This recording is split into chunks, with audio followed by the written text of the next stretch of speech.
Olá, estamos começando o programa Encontro Fraterno, que é o Espiritismo na sua TV.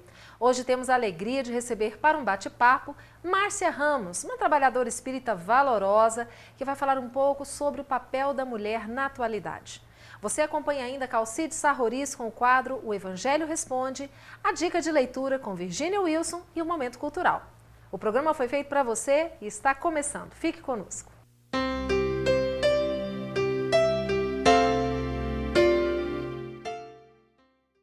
Hoje nós estamos aqui com muita alegria recebendo a Márcia Ramos, que é uma trabalhadora espírita, nossa companheira, também apresentadora do programa Espaço Espírita. Márcia, seja bem-vinda. Muito obrigada, sinto muito honrada com o convite. Muito obrigada pelo convite. E falando um pouco sobre essa questão da mulher na atualidade.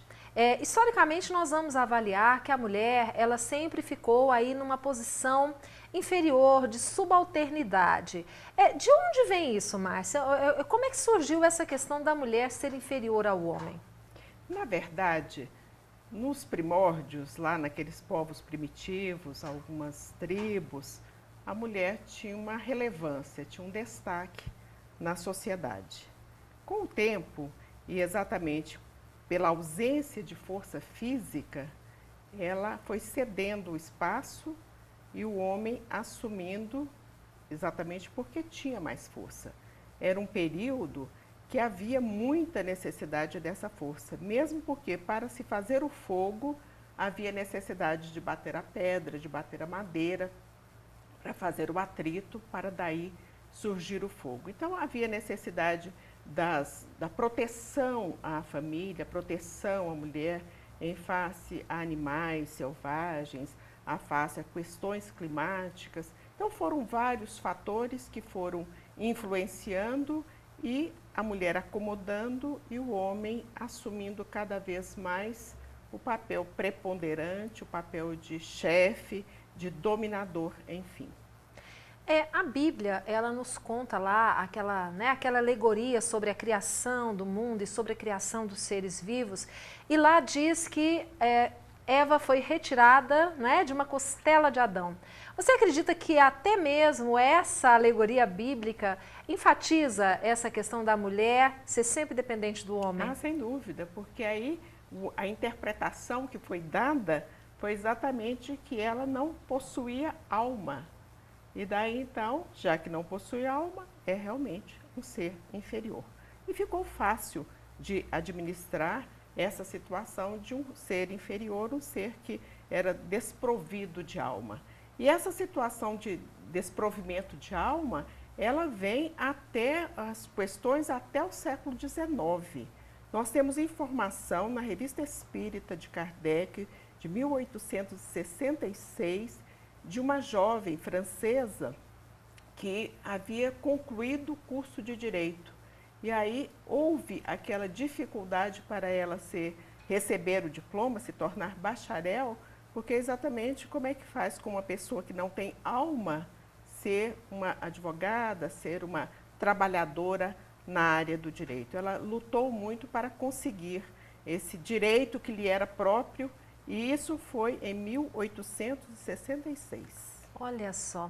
Então nós podemos entender também que existem aí interesses por trás disso, né?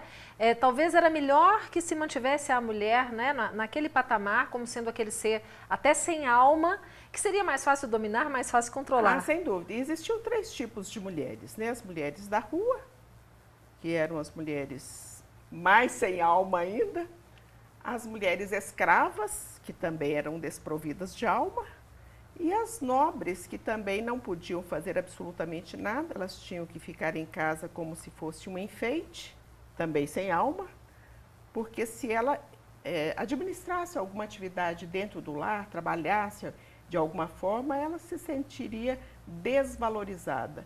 Então, o homem, por uma conveniência, e a mulher também, eles entraram ambos numa zona, vamos dizer, de conforto, e as coisas perduraram por muitos e muitos séculos, dessa maneira. E nós podemos dizer que foi com o surgimento da Revolução Industrial, o fortalecimento do capitalismo, que isso começou a mudar? Olha, sim, As coisas acontecem, não é do dia para a noite, elas vão evoluindo aos poucos.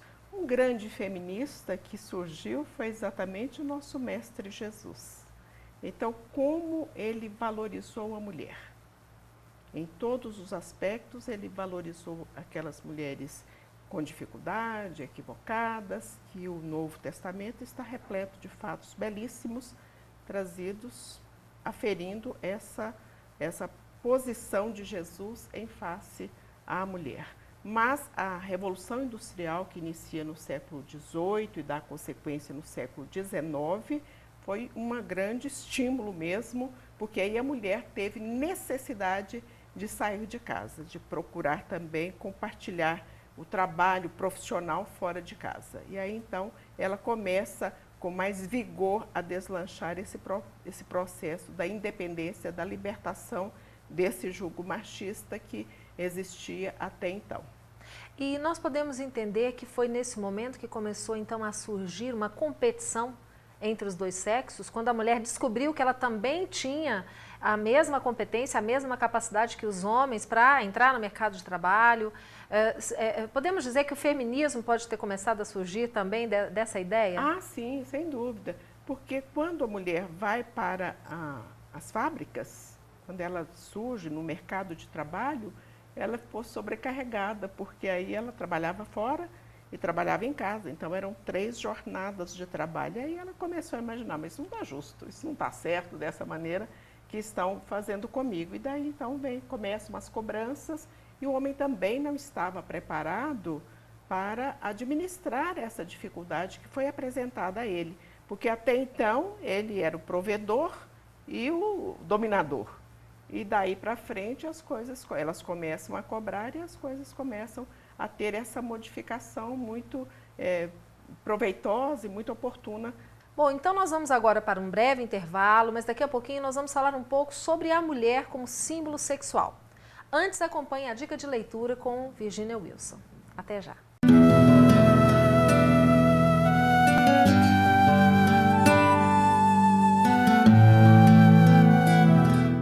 Nossa dica de hoje é sobre o livro E a Vida Continua, de Francisco Cândido Xavier, através do espírito André Luiz.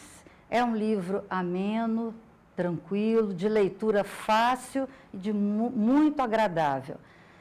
Relata a conversa amiga de um homem, Ernesto, e de Evelina, num tratamento que faziam numa estância hidromineral no interior do Brasil, comentando as suas doenças e as suas dificuldades.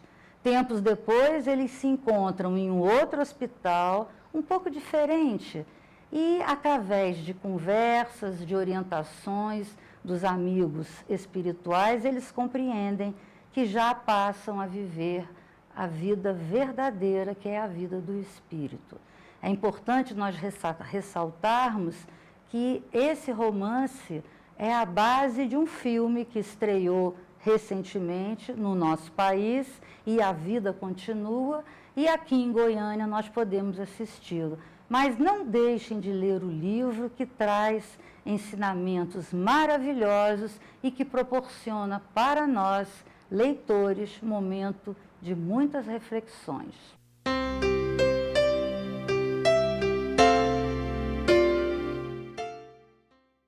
Você gostaria de ajudar a expandir o Espiritismo na TV?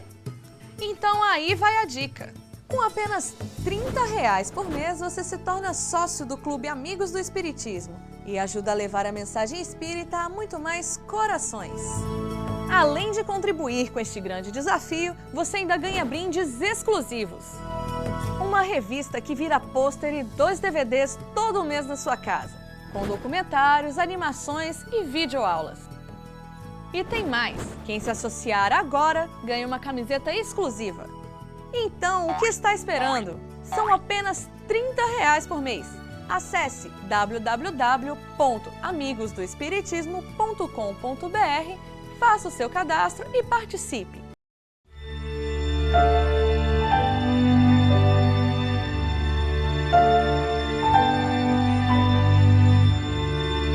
Eu posso ver alguém da minha família, o meu marido? Neste momento não lhe faria nenhum bem. Eu acho que nós estamos num hospital psiquiátrico.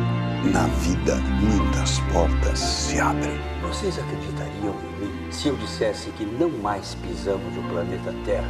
Evelina, eu estou com medo.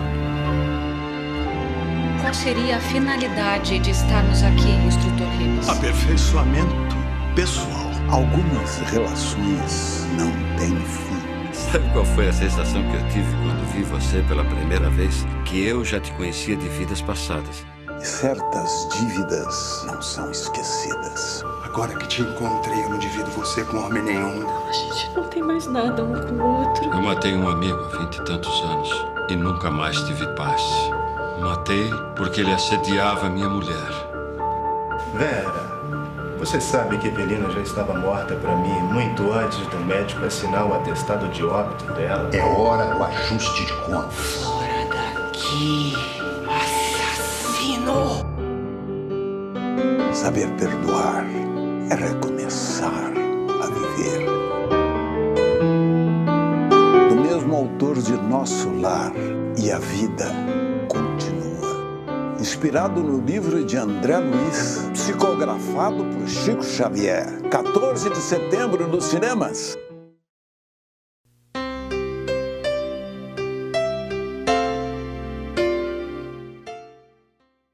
Estamos de volta falando hoje sobre o papel da mulher na nossa sociedade. Márcia, nós sabemos que a partir de um determinado momento, a mulher também ela assumiu um papel de símbolo sexual, não é?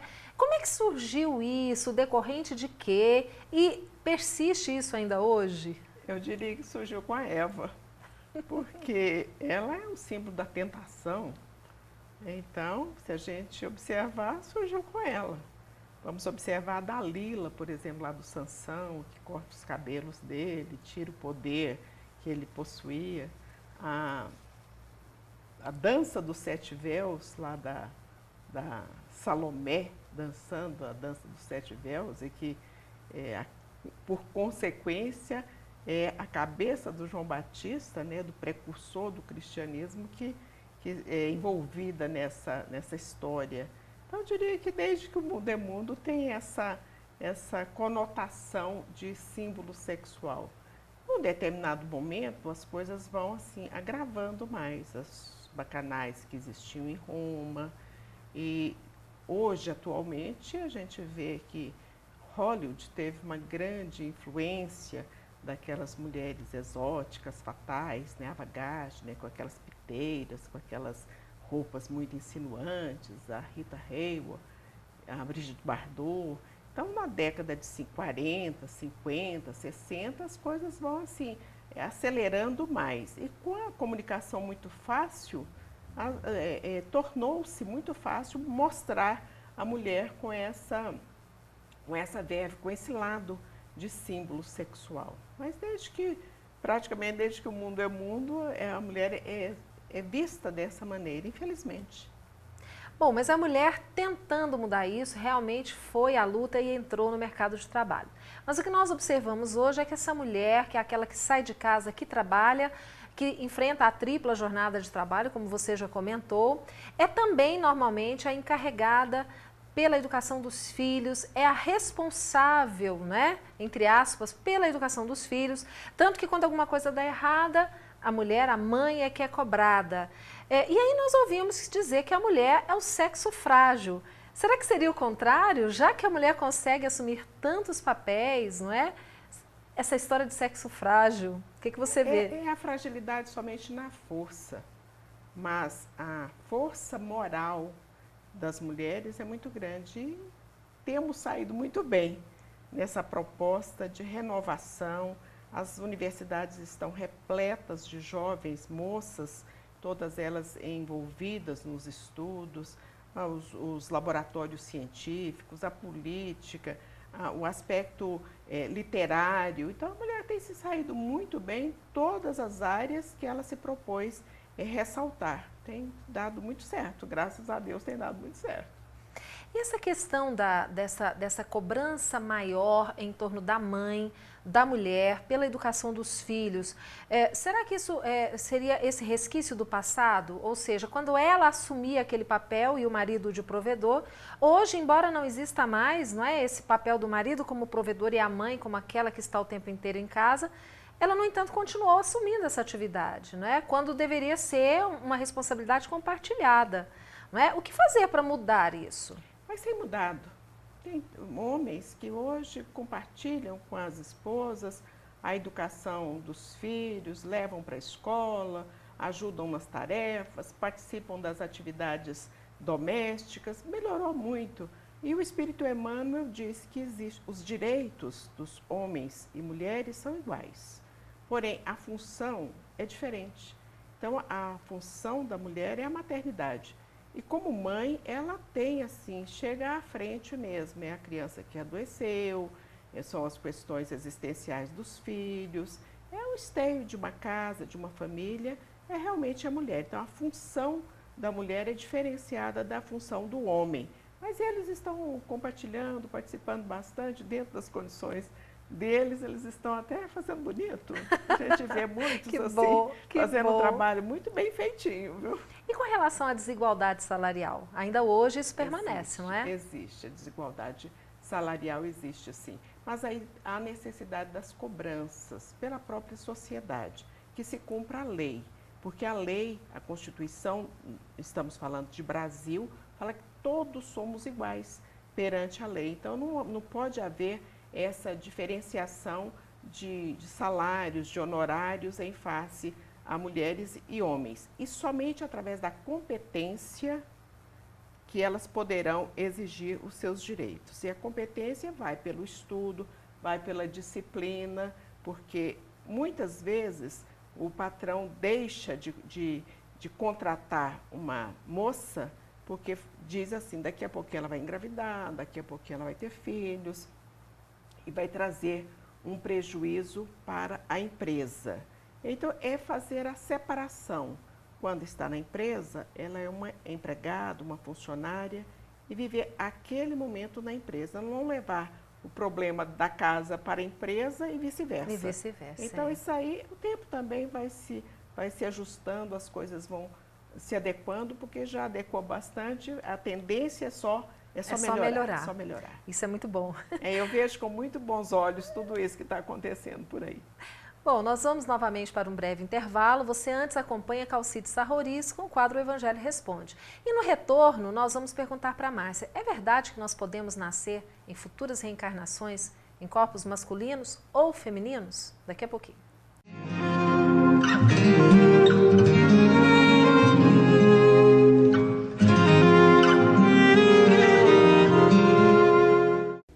Em Mateus, capítulo 18, no versículo 7, há uma informação de Jesus a respeito do escândalo. Que ele diz o seguinte: o escândalo é necessário, mas ai de quem o provoque. Vamos analisar essa palavra escândalo. Escândalo vem do grego escândalos, que quer dizer pedra de tropeço.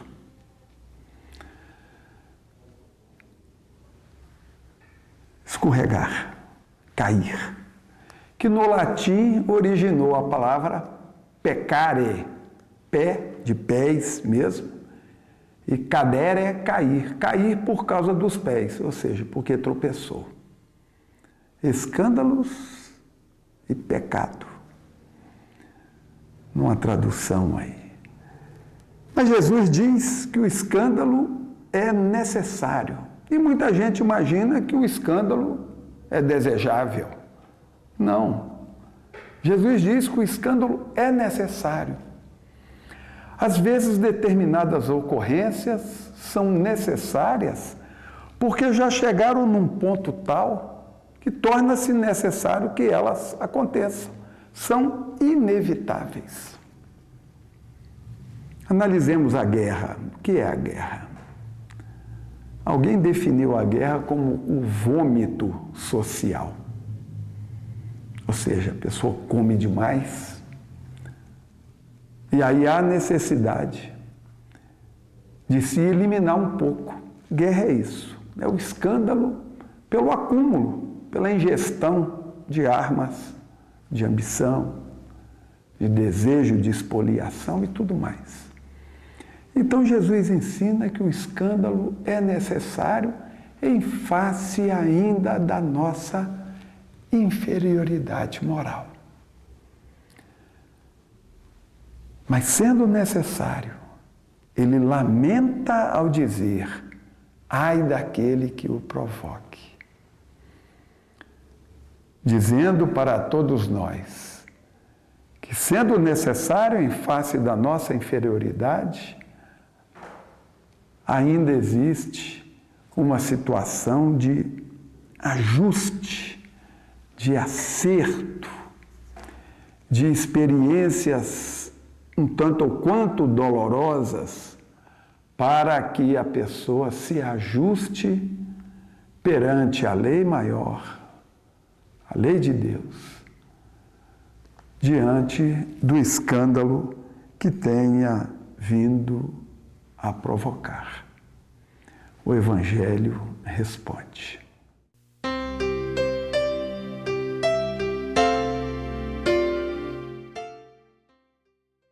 Conheça a Lefé, livraria e editora da Federação Espírita do Estado de Goiás. Menores preços, obras selecionadas, conforto e garantia. Facilidade no pagamento, entrega a domicílio. Venha tomar um cafezinho com a gente.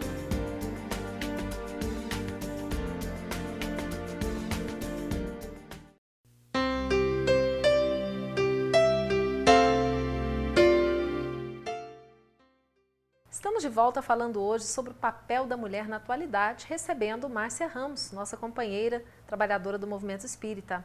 Márcia, do ponto de vista espiritual, existe diferença entre homens e mulheres? Deus não criou espírito de homem, espírito de mulher, espírito de branco, amarelo ou negro. Também não criou espírito de pobre ou de rico. Ele criou espíritos. Portanto, o homem pode vir como mulher e vice-versa.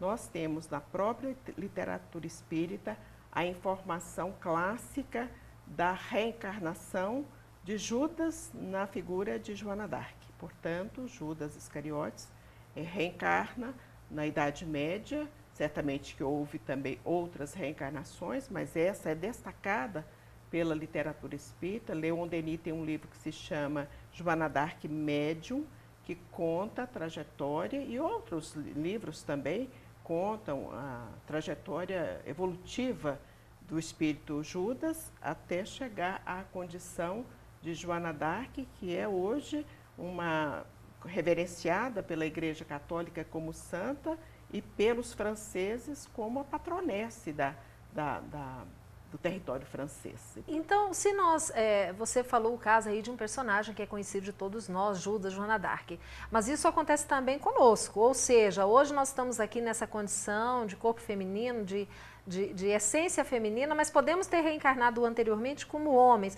O que determina isso, se eu vou reencarnar como mulher ou como homem? É o processo da evolução. O objetivo das nossas vidas é adquirirmos angelitude. Naquela axioma trazido por Kardec, do nascer, morrer, renascer às vezes, evoluir sempre. A evolução é o objetivo de Deus para com todas as suas criaturas.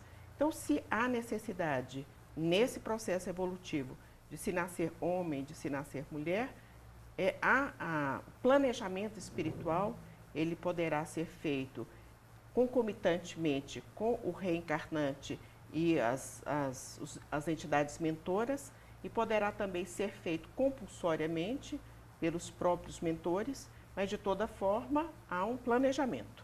De uma maneira ou de outra, há um planejamento espiritual nesse processo reencarnatório.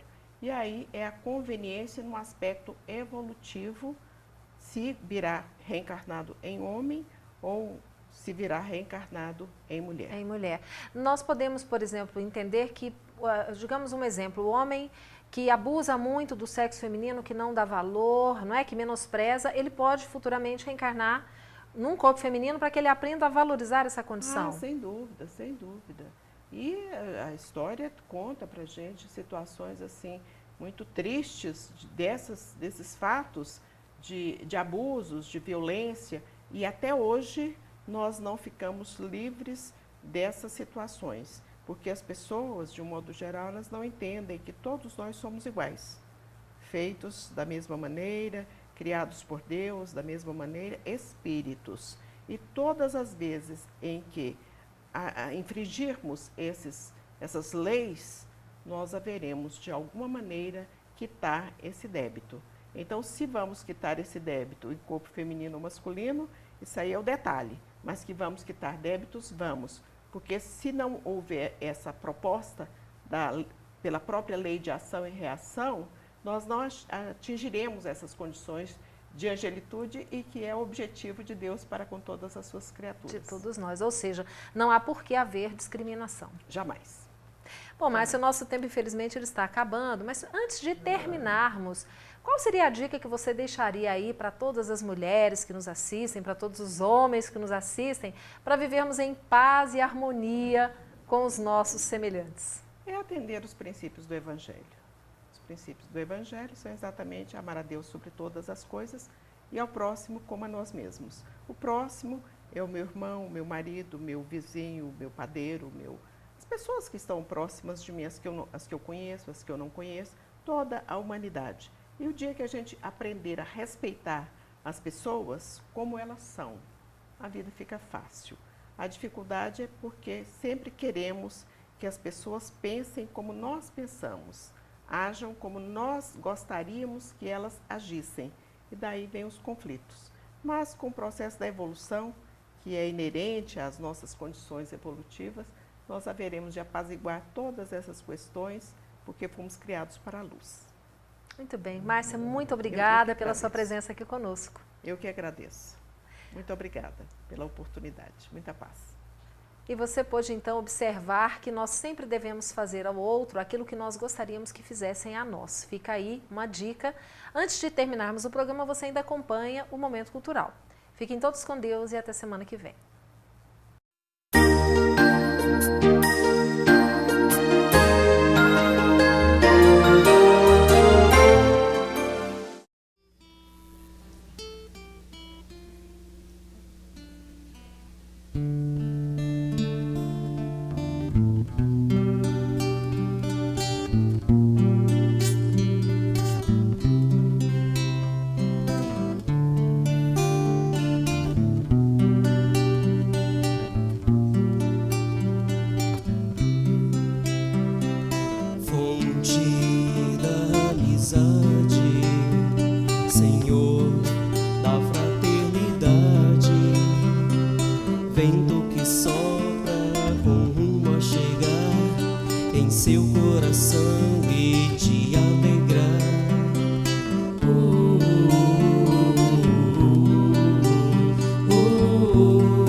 Bem